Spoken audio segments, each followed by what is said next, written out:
はい、皆さんこんにちは、大人です。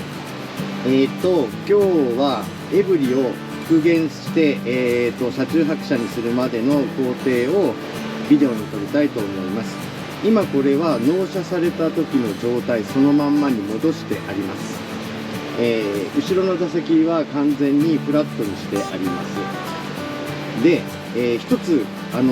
床をやる前に注意する点があります。そこを最初にご説明します。まず今ここにガムテープが貼ってあると思うんですが、この手の車ですね、ボンネットは一応ついてますけど、エンジンとかは座席の下なんですね。ドライバー席と助手席の。なので、バッテリーとかですね、そういった部分はどこにあるかと言いますと、ここなんですね。で、今ちょっと開けてみますね。これ自分で切り抜いたんですけど、バッテリー交換するときはこのシートを全部本来剥がすんですけど、床を加工するために合わせてカットしました。で、今ガムテープで留めてあります。で、ここのノブを2箇所緩めて外すと、この下にバッテリーが入ってるんですね。だからバッテリー交換するときはここを開けなきゃなんないので、床をですね、一面全部1枚の板でやってしまうと非常に大変なことになるので、この部分だけ分割で開けられるように加工しておく必要があります。なので最初にこうやって純正のビニールシートなんですけど、これをまずカットしてあります。これがまず第1点です。床の改造で大事なのは、ここに床面が多少でも高くなると、この椅子が後ろに倒れなくなるんですね。で、それになるとどう困るかというと、この手の軽バンは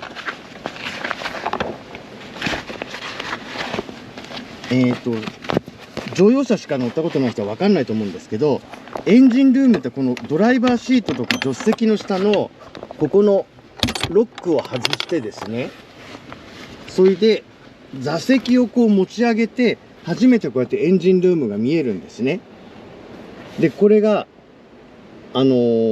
イルゲージになります。だからいちいちこれをやらないとオイルが汚れてるかどうかも確認できないというのがこういう軽バンタイプの車です。で、この状態の時にここですね、これだけ今ぴったり床に当たってもうこれ以上動かないんですけど、ここに木の床を上げてフラットにするとその分だけ、ぶつかるので、実際にはこんな感じになっちゃってエンジンルームが覗けない状態になります。だからここの板はすぐ外せるようにしておく必要があります。これが、床を加工する時の注意点の2つ目です。はい、それでは最初の加工ですが、このままだとですね、非常に車内が寒くなるので、まず断熱材を敷きます。で、いろんな手はあるんですけれども、僕が選んだのはバンドックで売っているキャンプ用の銀マット。これが幅が130センチで長さが2メーターかな。で、1000円ぐらいでちょうどいいのが、手頃なのがあるんですね。それを加工してこの車にぴったりになるようにまず下に引くという作業があります。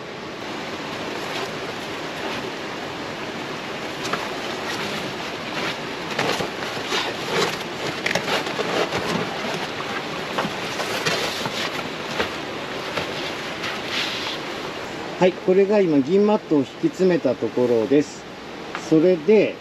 先ほどのバッテリーのところ、同じようにこれもこうやって切り抜いて、ここをめくると、バッテリーが見えるという格好にしてあります。それと、車内の寸法ですね。これ幅はちょっと130だから短いんですけど、ステップのところとかですね、だいたいこうちょっと、小さめに、カットしてあります。あとは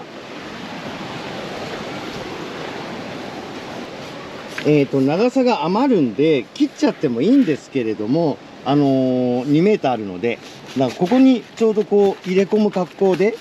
それでここの部分の断熱効果も測れるように、無理に切らないで、その代わりこの座席のこういう、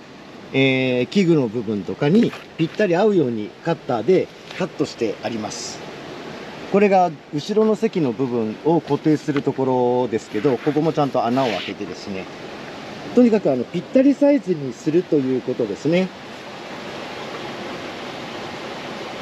はい、これがまず最初の作業というか加工です。で、この上にいよいよ板を乗っけていってフロアを作るということになります。床はいくつか分割してありますが、基本構造は表面はこれは 1x4 です。1x4 こうすのこの間を詰めたような形で並べて、ビス止めで固定しています。裏はどうなっているかというと、よいしょ、こういったこれが 4.5×4.5 の角材、これに、先ほどのこの 1x4 をネジで留めている、みんなこういう構造です。で、その下にですね、これは本当はちゃんと買ってくればぴったり合うんでしょうけど、うちに余ってる、スタイロフォーム断熱材ですね、住宅用の、これをまあ捨てるのもったいないから全部使って今入れてます。一部こうやって開いちゃうところあるんですけど、まあまあそれは良しとしてあるものを使うという形でこんな格好ですね。で、先ほど言ったみたいに床の一部が剥がせるようにしないと、メンテナンスの時に不都合があるということで、いくつかのパートに分けてこういったものを作っていきます。まず、前と後ろで大きく2分割、それからそれぞれを右と左で、必要なところをこう分割して、そこだけが開くような形、そういう仕立てになっています。ちょっと今前の方から順番に組み立ててみますね。はい、でこれが前の片側ドライバー席側なんですけれども、真ん中から半分にしてあります。でここに足がついてますよね。これも余った端材を使ってるんですが、車には直接これは固定していません。ただ乗せてるだけ。ただそうすると、車の発進停止の時に床が動くので、それを止めるために先ほどドライバー先の後ろに大きくくぼんだところがあったと思うんですけど、あそこにガシッとこの足を入れてですね、動かないようにしてると、そういう仕立てになっています。で、角度も合わせてですね、こうやって、切ってあります。斜めに取り付けてですね。でこれを今はめ込んでみます。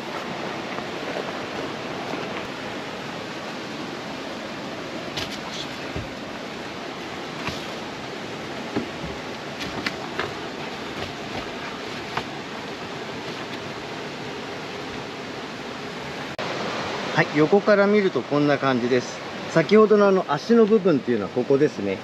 ちょうど折りたたんだ後部座席に引っかかる格好になってます。これで全然動きません。はい、今度は助手席側をはめ込みます。よいしょ。よいしょ。はい、これで前の部分が出来上がりました。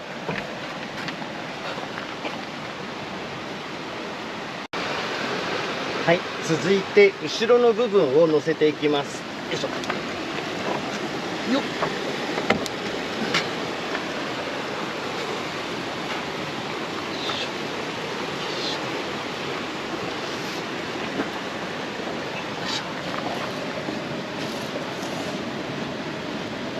で、後ろの部分なんですけど、2つの板がこう重なるようにここを段違いにしてあります。ちょうどここに角材がピタッとはまるような格好で、作っています。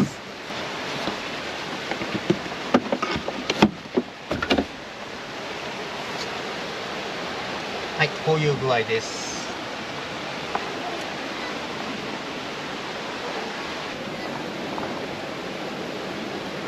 で、後ろは2分割というよりこうやって1枚もので作って、ここのよいしょ、先ほどのですね、ここだけが開けてみれればバッテリーですね、交換ができればいいので、よいしょ、この上にちょうどこの部分ですね、この部分だけの板を乗せる格好になります。はい、じゃあバッテリーの穴を塞ぐ板を乗せていきます。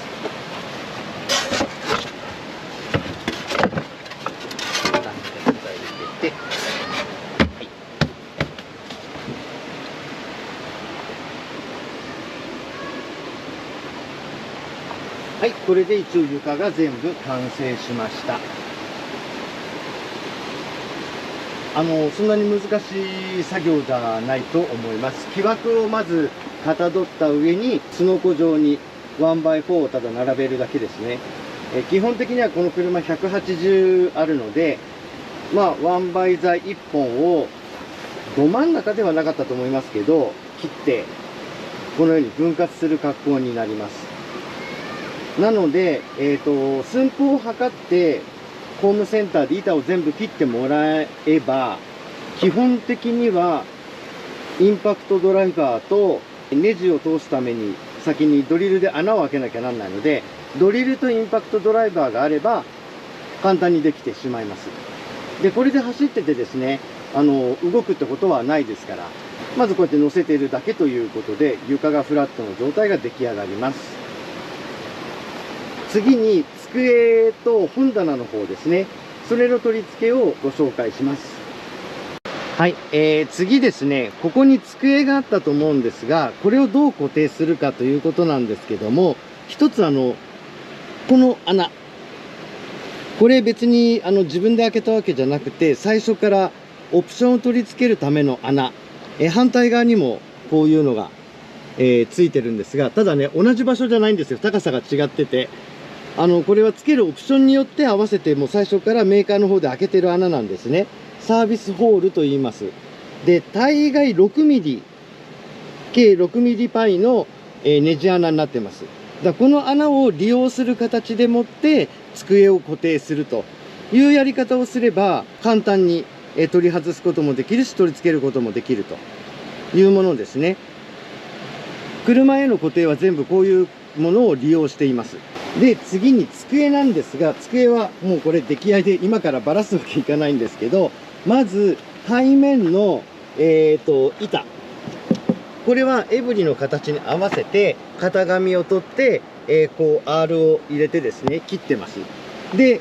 ここがさっき言ったサービスホールにぴったりのところに位置に穴を開けて、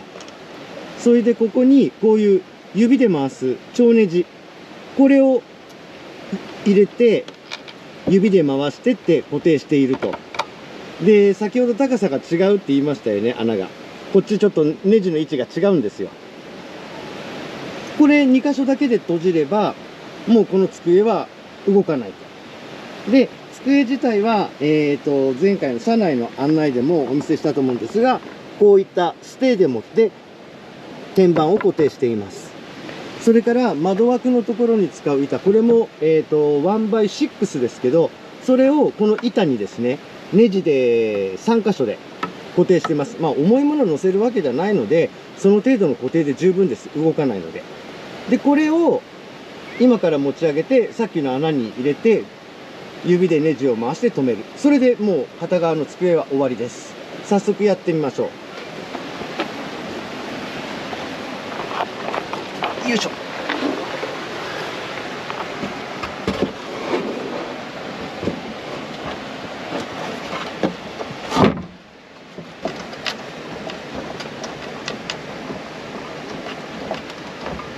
片っぽのネジが入ればですね、もう片っぽも多分ほぼほぼ同じところに入れているので合うはずなんだけど、合わないかな。あった。よいしょ。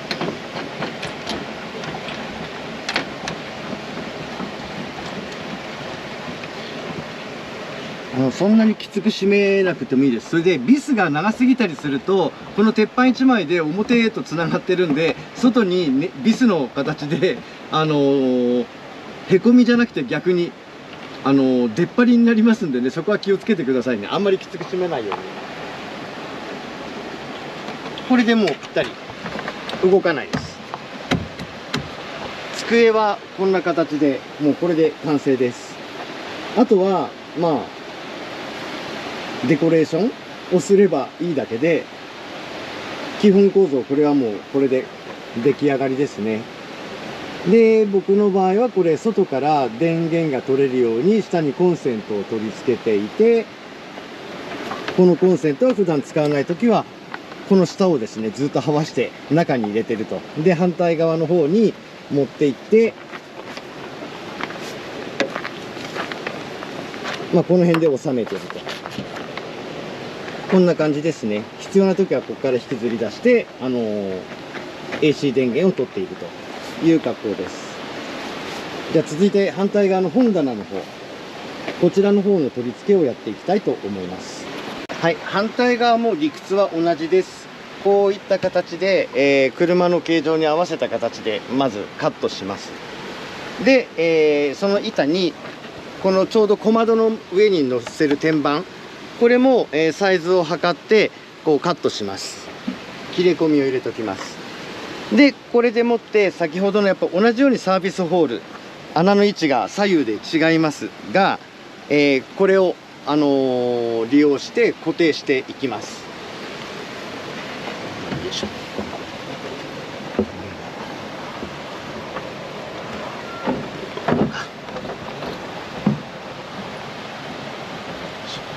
で、人を乗せる必要がないので、後部座席のシートベルトはここに挟み込んで動かなくしちゃいます。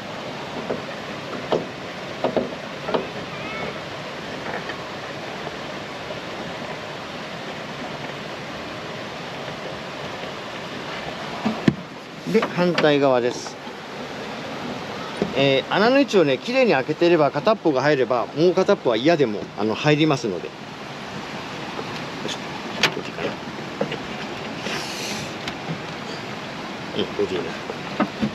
はい、これで動かなくなりました。で、これだけだとですね、味気ないのと、ここにくぼみがあるんで、ここをテキーラレッグとかを収納できるような場所に使いたいと。でもってさらにここに、こんな感じで背もたれっていうか板をつけたいっていう風に思いまして、ここに当てはめる板を、まず取り付けます。だからこちら側はちょっとその板を今後ね、ちょっと改良してドライバーとか使わないでできるような方法を考えたいと思うんですが、ここに板をつけてしまうとこれが外せなくなるんですね。机の方はむき出しだからすぐ外せるんですけど、だから板を簡単に取れるようにするか、板にちょうどこの部分で穴を開けて外からこれを回してこの背もたれの板ごとごそっと取れるようにするか、そこはちょっと今後考えますけど、今現状はこれに、追加の背もたれの板をつけるという格好になっています。まずそれを取り付けますね。はい、じゃあこれがその背もたれの板なんですが、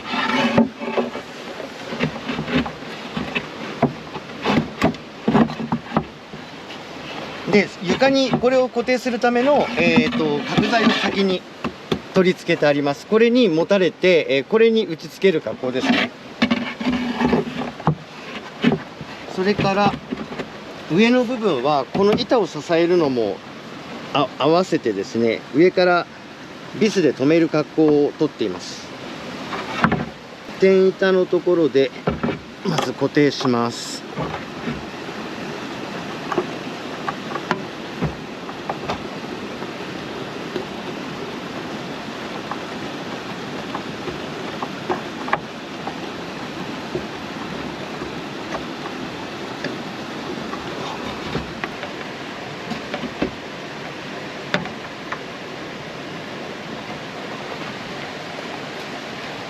で、反対側です。反対側がまだ下が固定できてないんで、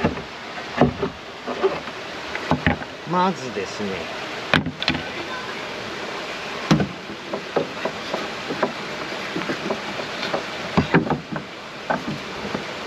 これを入れます。で、上からですね、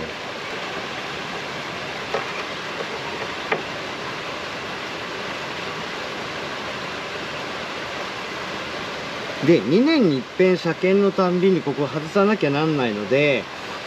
この本棚側の方だけは左側の机のように蝶ネジかなんかでも簡単にすぐ外してまたすぐはめられるっていうような形にちょっと改良する必要があるなとは思ってます。まず暫定的に考えながら作ってやったんで、こうやってネジでね止める部分が非常に多いんですけど、まあ2年に一遍だからネジ外してもいいかなっていう考えもありますけど、そこはちょっとこれからまた考えていこうかなとは思っています。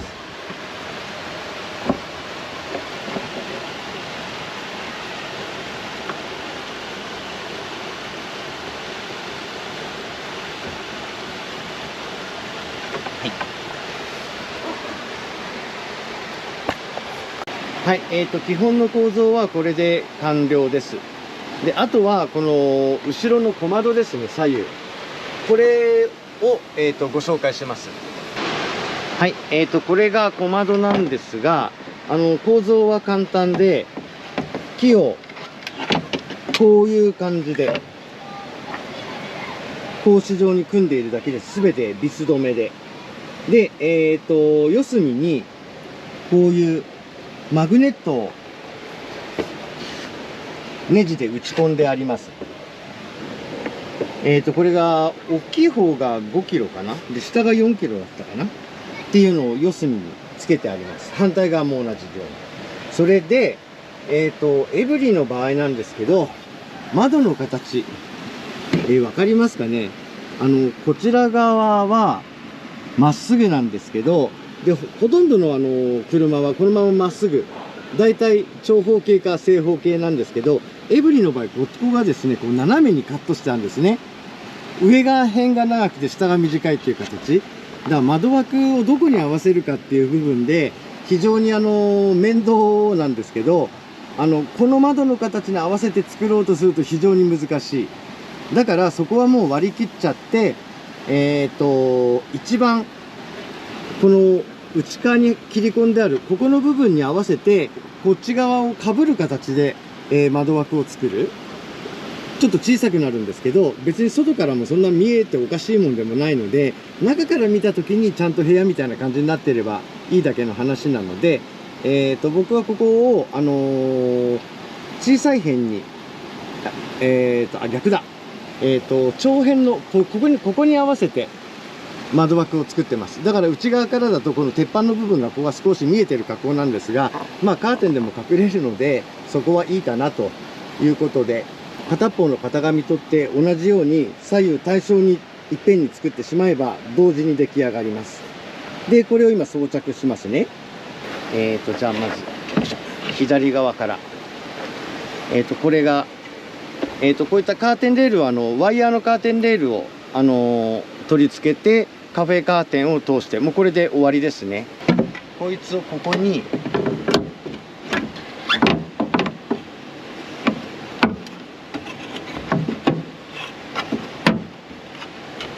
はい、これで終わりです。これでもう全然まあこうやれば動きますけど、車が走っててこれが動くってことはないですから、結構ね強い力で引っ張んないと取れないですね。これだけ、強いマグネットで固定してあるので。で、反対側もこんな感じですね。もうこれで大丈夫。それで先ほどのヘリは一番上に合わせてるんで、内側の方だけは切り込みがちょっと見えちゃいますけど、まあ別にそんなにかっこ悪いもんじゃないので、カーテンでこうやって隠れちゃうし。はい、これで、基本的な構造は完了です。あとはここにカフェカウンターを横に備え付けて、マットを引いてランタンを置いてといった装飾をすれば、いつものエブリになります。今そこをちょっと復元しますね。カフェカウンターはこの U ボルトで差し込んで床に固定して、なおかつこれで補助的にパラコードで持って、押さえつけるという形で固定しています。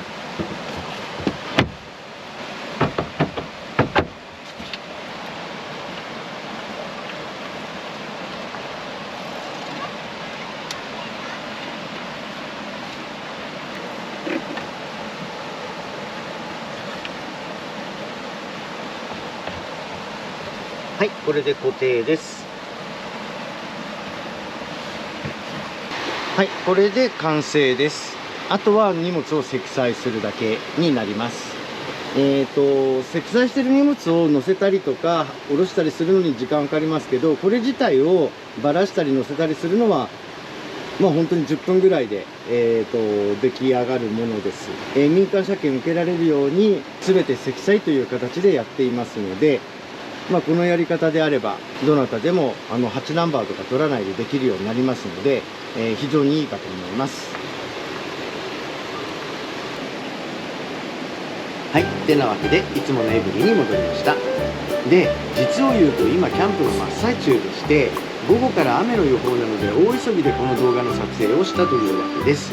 ちょっと慌ただしかったと思いますが、簡単な DIY で移動する部屋が作れるよというのがお伝えできたかなと思います。また今日のキャンプ、テント泊と車中泊の両方やりますので、これも動画にして近々アップしたいと思います。そちらもぜひぜひお楽しみにしてください。本日も最後までご視聴ありがとうございました。ではではまた次回の動画でお会いしましょう。じゃあのー。